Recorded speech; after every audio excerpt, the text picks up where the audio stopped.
Look what we have here. We have a Green Tuesday. Welcome back to Stock Talk with Eric Anthony. Hope your guys' day is going well so far. The market's about to close in about an hour, so just want to give you guys some updates on how the market's doing, why the market's kind of going in the direction it's going, and more importantly, want to give you guys just some price action update on Alpp after the news from yesterday. And then big news, the main vocal point of today's video will be on Desktop Metals and their earnings report. All right, so let's get into it. Desktop Metal announces fourth quarter and full year 2021 financial results and initiates 2022 guidance. And okay, so here's some of the highlights from the call. Fourth quarter revenue of 56.7 million, up 123%. Full year 2021 revenue of 112.4 million, up 583% from 2020. Now, remember, they have been buying some new companies. So again, revenues are going to go up. 500% is great, but I don't know if we're going to be growing at 500% every year. If we do, then let's go back to this video and prove me wrong. But again,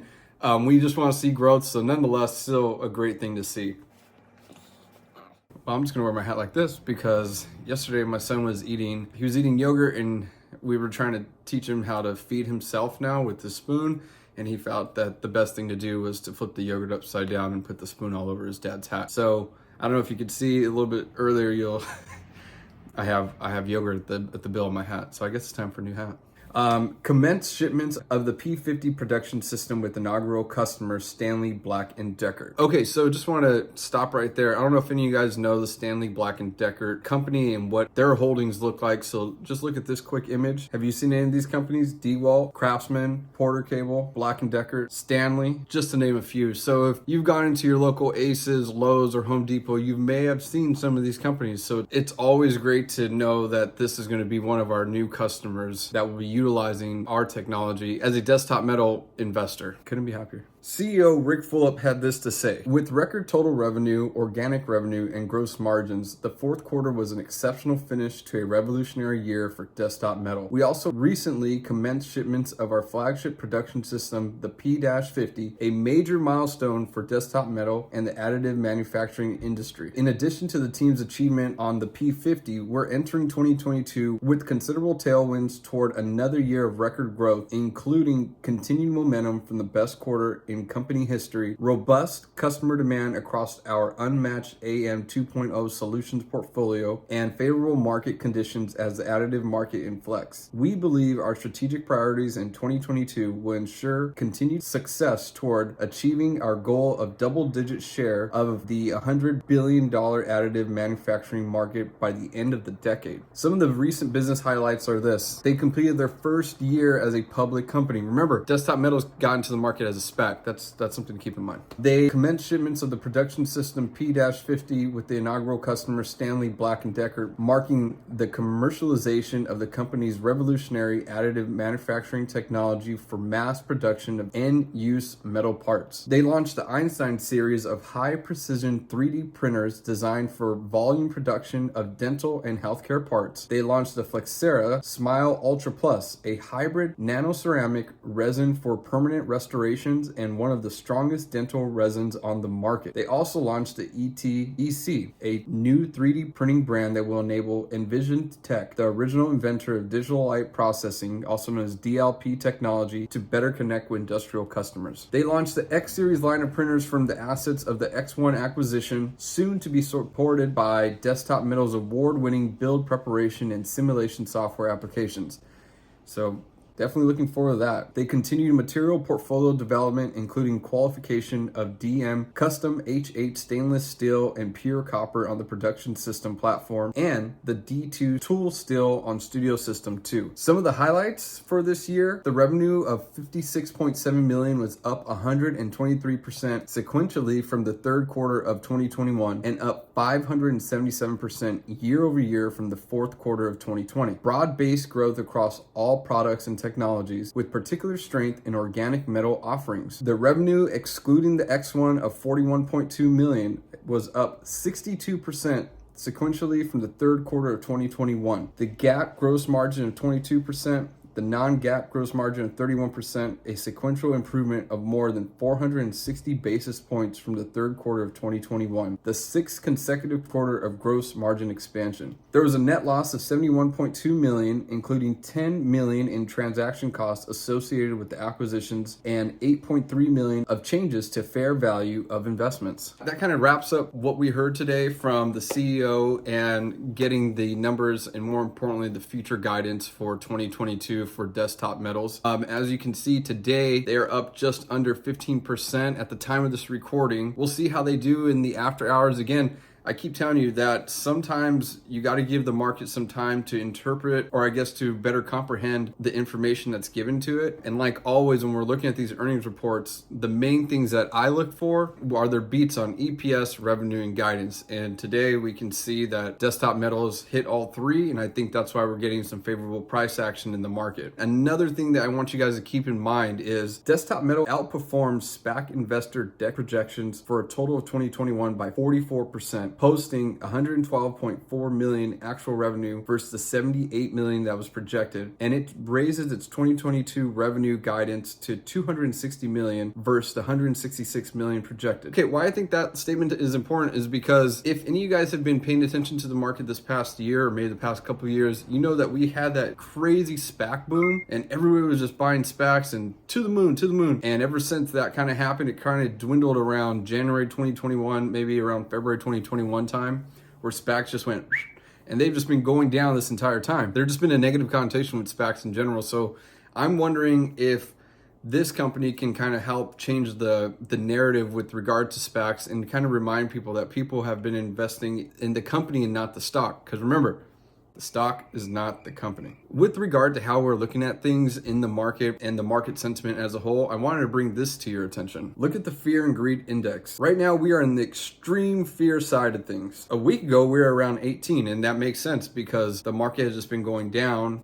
Like I've told you, I don't really foresee too many green days ahead until the Ukraine-Russia situation is resolved. I know I sound like a broken record because I keep saying that every day, but until that is fully fixed, I don't think we're going to have as many green days as we would like. Again, not every day is green, but what I think is important to know, what I think you guys should know, and it may sound cliche, but stock market crashes transfer wealth from those who can't handle the crashes to those who can. If you watched my video from a couple days ago regarding the book club and how we're reading The Intelligent Investor, you know that one of the main things that it talked about was not so much how smart you are, but what you can stomach and your character as an investor. So again, during these red days and during times of so much fear and just, insane media frenzy regarding the end of our world, the end of capitalism as we know it, I think it's good to just kind of keep in perspective that these things have been happening for decades. Every decade there's a major war. Every decade there's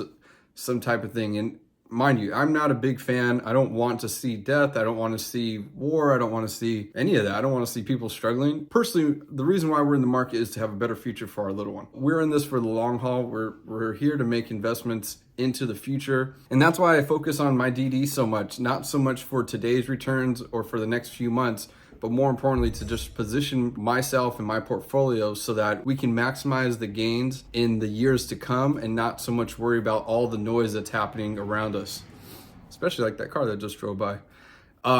Again, I just kind of wanted to show you guys why I think Desktop Metal's up today, and I wouldn't be surprised if they go up a little bit more.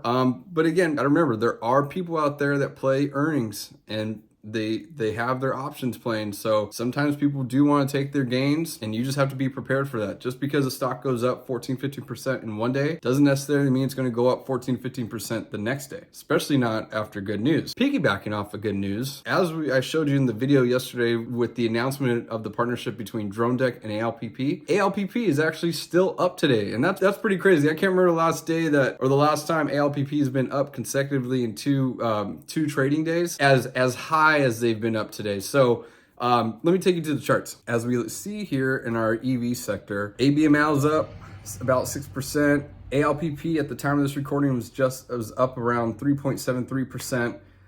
Polestar was up. Rivian was up, Lucid was up, and NEO. ALPP was actually up even higher, almost closer to around the mid fours, but I just didn't feel like taking another picture to try to get that in. But anyway, just kind of keep that in mind. And again, what is also important as investors to try to be future minded in regard to specifically with geopolitics. I'm going to be doing a video tomorrow on ABML and what's going on in Germany and how I think that's going to affect ABML in the short term and the long term. Okay, getting back to some of our favorite sectors, like I told you a few videos ago, I'm going to start showing you some big retailers. So let's start there. Today, at the time of this recording, Target's up minimally about 0.12%. Walmart's down just under 1%. Costco's up 0.36%. And what do you see? Dollar Tree is up 5.97%. If you haven't watched the video, check out the video from a couple days ago with Dollar Tree. I go into more in depth on how they did. I went through their earnings and why I think Dollar Tree can be going up for the foreseeable future. Not exponentially, but they do have some things in the pipeline. So if you want more information on that, go check out that video. I'll put the link in below so you can go straight to it, because I think there's some pretty good information that can help you out if you are trying to get into this space as an investor. All right, moving on to our semiconductor chips that we like to follow. Qualcomm is up just under 3%. Nvidia is up also around 2.5%, and AMD is up just under 4%. Getting into our fintech space, Affirm is actually up today. I can't even believe it, but it is. They're up about 4%. SoFi is up 2.3%. PayPal is up 3.7%, and Robinhood is up just a little over 3%. Like you already know, Desktop Metal is up 14.5%, and Nano Dimensions is up 3.16%. At the time of the picture, that's what it was. As the day went on, they've actually gotten it a little bit more. So I'm wondering if some people know something that we don't, or if there's some rumbles about how their earnings will come. When I find out that information, don't worry, there will for sure be a video on what that news is. So hopefully we get some good news. My favorites I like to just add to no matter what is Dutch Bros. They're up about 7.2%, and Palantir's up marginally on the day. Okay, well that basically wraps it up today with regard to what I noticed today in the market. Pretty green day. I know we heard the president speak, so if you want to know what he was talking about, I highly suggest you to go on YouTube and check out his speech. You know, I always think it's important to try to do as much DD as possible. However you do your DD is you, but be careful for some of these YouTube videos that I feel like I'm watching Inception. There's like a video of a video of a video. It's crazy. Have any of you guys noticed that? There's like a YouTube video watching a YouTube of a reaction to another YouTube. It's insane. At some point, why not just go to the source? Like this Kathy Wood interview. Everyone has done like 100 videos on what Kathy Wood has said, and they start letting us know whether they're agreeing with her or not. At the last time I checked, she's controlling billions of dollars. I'd rather just hear her talk. I don't know if I need to hear someone else speak as they're watching her speak and then hearing someone else's reaction to that. So just kind of be careful for that. Like I said, I have to each their own on how you receive your information. But if you're seeing a video of a reaction, there's more than likely that video is available that you can just watch it straight up. Now, if you're going to have a quick rundown, that's different because that's a different situation. But again, just be wary on how we're getting some of our information and what is fluff out there and what is useful.